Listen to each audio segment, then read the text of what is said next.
I would start by saying I think the degree of rate hikes that is now priced for the next year or so is probably too much. As of this morning, we were pricing in more than 130 basis points of rate hikes, so that's more than 25 basis point rate hikes. There is certainly also expressed in this market pricing the risk of a 50 basis point rate hike. I don't think this is going to happen. At UBS, we work with 3 rate hikes of 25 basis points each, one in July, one in September, one in December. And then we see 4 more rate hikes next year. So overall, I think we should not forget that while the damage that the Ukraine war has created is so far visible, I think the more intense downside is going to materialize over the second half of the year.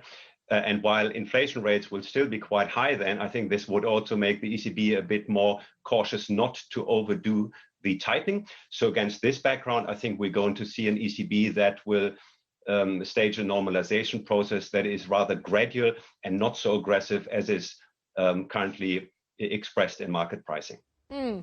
Very clear outlay there of your expectations. And as you alluded, the question into the July meeting is around whether we will see a 25 basis point or a 50 basis point rate hike. It sounds like a minority at this stage of the governing council is in favor of a 50 basis point rate hike. Would it be justified? I mean, I hear you that you don't think it's likely we're going to get a 50 basis point rate hike this year at all. But do you think it is justified given the growth and inflation outlook? I think it's justified to talk about this and to discuss it. But I think, as you rightly indicated, as of this stage, I think it's a few hawks who advocate a 50 basis point rate hike. I think the majority on the council will probably, lean towards 25. We still need to see the June inflation figures, so that could, add more fuel to the debate. But more broadly, I think really it's about gradualism.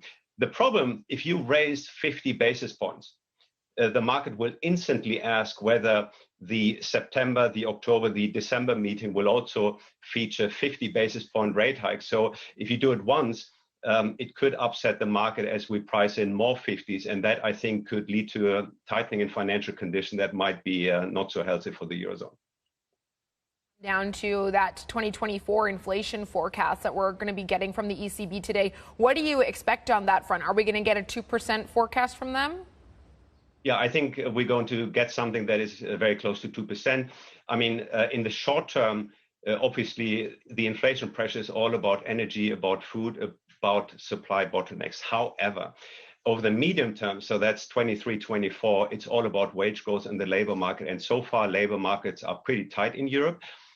We've seen a dramatic loss in real wage growth, deeply negative real wage growth. And that means the unions will fight extremely hard over the next couple of quarters to be compensated.